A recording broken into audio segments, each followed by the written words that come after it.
Yang tidak pernah dikaji itu adalah masalah kenabian. Ini sudah gelap, tidak pernah disentuh sama sekali. Kenapa? Karena kenabian itu sudah dikunci dengan khataman nabiyyin, penutup para nabi, stop, titik, tidak ada koma. Masalah kenabian ini adalah kembali diungkap, kembali disentuh sejak pendakwaan Mirza Ghulam Ahmad alaihissalam yang mendakwakan diri sebagai Imam Mahdi, sekaligus Al-Masih yang dijanjikan, sekaligus mempunyai makam rohani sebagai zilun nabi atau nabi bayangan. Assalamualaikum warahmatullahi wabarakatuh. Ini kajian yang keempat mengambil tema masalah kenabian. Hadirin sekalian, dari sekian banyak yang dikaji oleh para ilmuwan, oleh para ulama, oleh para cendekiawan muslim, masalah politik, masalah ekonomi, bagaimana ekonomi syariah itu dikaji banyak dan sudah sekian tahun dikaji ya oleh para ekonom-ekonom. Lompat pada kesimpulan apakah bank syariah yang sekarang itu masih masuk Islam atau tidak, Islami atau tidak, kan begitu. Terus menerus dikaji itu dari segi ekonomi misalkan sebagai contoh. Dari segi sosial, masalah lingkungan hidup juga dikaji banyak. Ya, kemudian masalah-masalah politik, masalah hukum banyak dikaji. Ya. Banyak ratusan barangkali atau disebut ribuan di seluruh Indonesia, seluruh dunia, bagaimana tuh jurnal-jurnal yang di bagian-bagian itu. Tetapi yang tidak pernah dikaji itu adalah masalah kenabian. Ini sudah gelap, tidak pernah disentuh sama sekali. Sedikitnya oleh para ulama-ulama abad pertengahan, ada juga satu dua tapi tidak populer tentang masalah kenabian ini. Ya. Kenapa? Karena kenabian itu sudah dikunci dengan khataman nabiyyin, penutup para nabi, stop, titik, tidak ada koma. Sehingga kajian-kajian kenabian terlupakan sama sekali, diabaikan. Ini boleh saya kutip pendapat dari Mas Ulil Absar Adala, kemudian juga Profesor Hajam dalam disertasinya tentang kenabian menurut Ibnu Arabi. Dan memang harus diakui, udah aja selesai, final gitu. Walaupun demikian kita akan coba untuk menyandarkan diri pada tafsir Quran ya. Tafsir boleh berbeda, tapi ini ada kajian, ada dasarnya. Kenapa kenabian itu harus kita kaji ya. Kedua, para cendekiawan Islam lebih melirik pada konsep kedatangan Imam Mahdi dan Isa Al-Masih.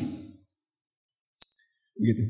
Itu juga kajian yang perlu dikaji juga ya. Kemudian pertanyaannya adalah, apakah ada tafsir lain tentang kenabian dari ulama terdahulu selain tafsir khataman nabi itu adalah nabi penutup? Ini sebagai satu kita akan coba untuk uraikan di sini.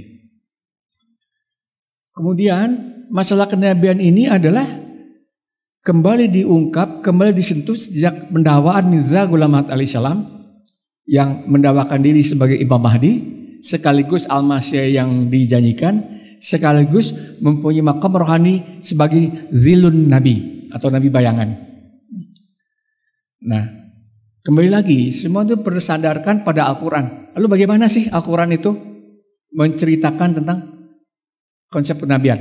Ini sebagai contoh ya, pendapat ulama besar terdahulu tentang kenabian. Nah ini bapak-bapak, di sini ada foto Maulana Muhammad Shadiq, Honor of Arabic. Beliau ada Resul Tablik Jemaat Ahmad Indonesia.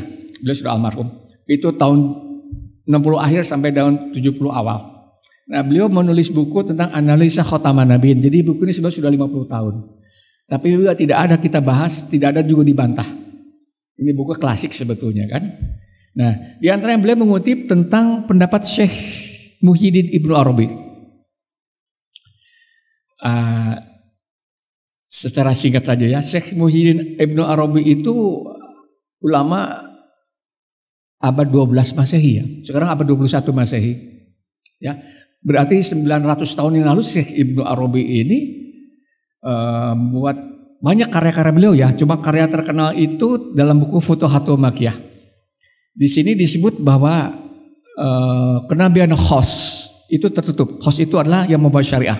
Tetapi kenabian am yang gaya syariah terbuka sampai akhir dunia. Nah ini yang jarang juga diungkap. Padahal ini sudah 900 tahun dan 9 abad yang lalu, ya kan? Kemudian Alama Al-Alusi, ya. Al-Alusi kalau teman-teman pesantren atau di UIN barangkali juga banyak dikaji di bukunya. Di antaranya tafsir Tuhul Ma'ani, ya kan? Kalau Alama Al-Alusi ini memang belakangan ya, lebih kurang 1800 sekian hidup beliau itu kan. Beliau sebutkan wahyu dan malaikat Jibril tidak akan turun lagi sudah wafat, itu tidak mempunyai landasan hukum. Karena pendapat itu batal. Ini pendapat beliau ya. Begitu. Jadi beliau menafikan bahwa khataman nabi itulah penutup para nabi. Ini salah dua ya, contoh. Kemudian Imam Ash-Sya'rani, ya kan, dalam bukunya Al-Yawaqit wal Jawahir, ya. Beliau lebih kurang sezaman dengan Ibnu Arabi. Beliau katakan bahwa kenabian tidak berakhir. Yang berakhir adalah kenabian yang membawa syariat baru selain Islam. Jadi bapak-bapak, ibu-ibu, pendapat khotaman nabiin itu yang bukan nabi terakhir itu memang sudah diungkap dalam ulama-ulama besar terdahulu ya, 9 abad yang lalu. Ya. Cuma tenggelam aja, tidak lagi diungkap terutama oleh cendekiawan masa-masa kini ya. Ini dalam buku lain juga disebut bahwa dalam kitab Dzurrul Mansur, Qulu innahu khataman nabiyyin wala taqulu la nabiyya ba'da. Itu adalah kutipan Siti Aisyah radhiyallahu anha. Ya. Katakanlah Muhammad innahu ya adalah khataman nabiyyin. Tapi jangan kamu katakan tidak ada nabi sesudahnya. Siti Aisyah itu siapa? Beliau yang 24 jam relatif bergaul dengan Nabi Muhammad SAW. Siti Aisyah radhiyallahu anha yang mengatakan bahwa akhlak Rasulullah adalah Al-Quran. Dan beliau kutip ini dalam kutub Dzurrul Mansur. Kemudian Syekh Abdul Qadir Jailani dalam Al-Insanul Kamil, Muhammad Takhir juga Jerati dalam buku ya. Ini beberapa saya contohkan yang saya kutip dari buku Analisa Khotaman Nabiin. Jadi ini yang kita coba kaji dalam kajian kita hari ini, masalah Khotaman Nabiin, masalah kenabian maksud saya, karena Khotaman ini bagian dari kenabian. Nah, ini sebagai salah satu gambaran saja ya. Di situ ada orang yang melihat di dalam lubang tembok ya. Dia lihat lubang tembok ada air yang keluar dari tangki air. Nah, beliau katakan, di sini hujan besar loh. Aku lihat dari sini, kan begitu. Tetapi ada satu lagi orang yang naik tangga, dikatakan nggak ada di sini, cerah aja. Jadi maksud saya, pendapat atau konsep kenabian tergantung bagaimana cara pandang kita, bagaimana kita memahami, bagaimana kita membaca kitab-kitab itu. Ya. Yang melihat tembok tidak salah, dikatakan seolah hujan, padahal itu adalah cipratan air dari toren. Ya. Sementara yang lain dikatakan di atas nggak ada hujan, ini cerah, begitu. Itu barangkali yang kita katakan bahwa sekarang kita mari mendengarkan, menelaah apa yang disampaikan oleh para narasumber ya. Yang penting adalah bahwa dalam kajian ini kita mencoba untuk berpikir, think what they are, not you are. Kita mencoba berpikir apa yang difikirkan oleh orang lain. Jangan pendapat kita sendiri saja. Kita coba. Karena itu bagus untuk mengasah alam pikiran kita ya. Iron sharpens irons. Maksud saya untuk mempertajam golok itu harus diasah dengan besi lagi. Akan lebih baguslah dalam cara kita berpikir.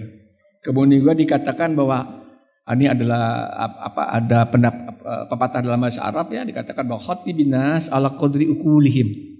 Jadi kita mencoba diskusi, kita mencoba memberikan sharing pendapat sesuai dengan apa? Ala qadri, sesuai dengan kadar akal kita masing-masing. Nah, kemudian ini saya mencoba ketika mempermasalahkan atau dipermasalahkan masalah ini apa sih Nabi dan Rasul ini berbeda. Nabi X nanti akan dijelaskan barangkali Rasul X. Tapi saya sampaikan di sini adalah ini bersama Quran. Nabi dan Rasul itu adalah sama-sama diutus oleh Allah Subhanahu Wa Taala. Ini ada surahnya, saya nggak akan kutip banyak lagi ya. Ini sama-sama diutus oleh Allah Subhanahu Wa Taala. Yang kedua sama-sama itu diberi wahyu. Ayatnya nggak usah saya bacakan, terlalu panjang. Kemudian sama-sama mendapat bisikan setan. Ya, auha itu juga setan mengatakan demikian. Jadi memang ada bisikan setan juga dibisikan kepada Nabi maupun pada Rasul. Ini persamaan ya. Persamaan keempat itu sama-sama menyampaikan kabar suka dan peringatan. Nabi dan Rasul sama-sama juga tugasnya itu. Kemudian sama-sama dicemooh, dibullying, dihinakan. Sama-sama, ya, baik Nabi maupun Rasul. Ya. Kemudian juga ini sama-sama disebut sekaligus, ya Nabi, ya Rasul sama-sama juga, begitu. Tapi kemudian ulama kemudian menafsirkan perbedaan-perbedaan. Tapi kalau kita sandarkan pada Quran, nggak ada dibedakan sama Quran. Ini barangkali yang boleh saya sampaikan sebagai pemantik, ya, Bapak-bapak, Ibu sekalian. Untuk itu kami panggilkan para narasumber. Yang pertama barangkali biar duduknya dekat saya, Pak Ustadz Nana, silakan. Pak Ustadz Nana sudah beberapa kali sebagai narasumber. Beliau adalah pembina Yayasan Amal Quran.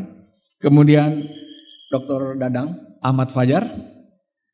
Terima kasih Pak Dadang. Beliau sengaja membatalkan 2 agenda yang penting karena sudah komit untuk hadir di sini. Itu barangkali. Kemudian yang ketiga Maulana Jusman Shah. Kita akan coba masuk kepada materi barangkali ya.